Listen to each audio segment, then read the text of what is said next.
नाग ने जब सोते हुए मुसाफिर को देखा तो पेड़ के नीचे उतरा और राजकुमार को डस लिया। सांप के डसते ही तुरंत राजकुमार के प्राण पखेरु उड़ गए। कुछ देर में जब कछुए की नजर महेंद्र गुप्त पर पड़ी तो वह उसे मरा देखकर बहुत घबराया और महेंद्र गुप्त के ऊपर बैठकर रोने लगा। तभी कौआ भी पेड़ से नीचे उतरा और ज्यों ही उसने महेंद्र गुप्त की आंखें निकालनी चाही, त्यों ही कछुए ने झपटकर कौए की गर्दन को मुंह से पकड़ लिया। कौए ने बहुत जोर लगाया मगर कछुए ने उसे नहीं छोड़ा। तब कौए ने सांप को पुकारा। कौवे की आवाज सुनकर सांप आ गया। उसने बड़े जोर से कछुए की पीठ पर डंक मारा, परंतु कछुए ने अपना मुंह भीतर कर लिया। सांप ने कई बार कछुए की पीठ पर डंक मारा, किंतु हर बार कछुआ अपना मुंह अंदर कर लेता। जब सांप का कछुए पर बस नहीं चला तो उसने कछुए से प्रार्थना की कि तुम मेरे मित्र को छोड़ दो। यह सुनकर कछुआ बोला, नहीं, तूने मेरे मित्र को डसा है, अब मैं भी तेरे मित्र की जान लूंगा। तू मेरे मित्र को छोड़ दे तो मैं तेरे मित्र को जीवित कर दूंगा। यह कहकर सांप ने काटी हुई जगह पर मुंह रखकर महेंद्र गुप्त के शरीर से विष खींच लिया और बोला,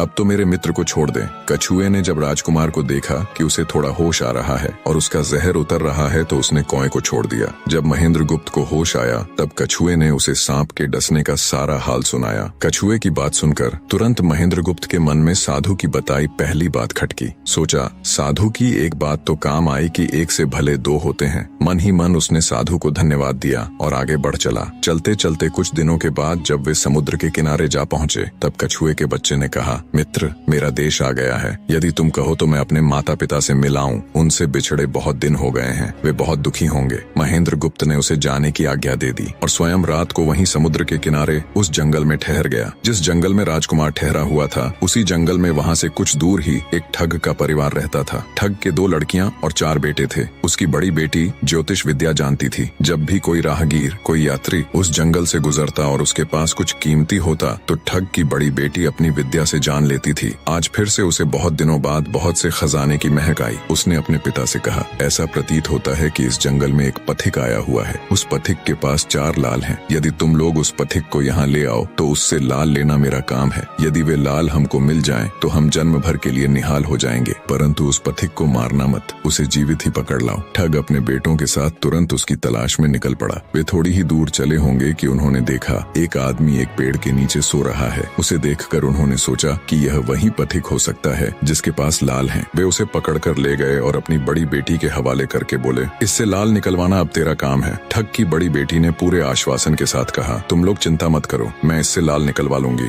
बने रहे।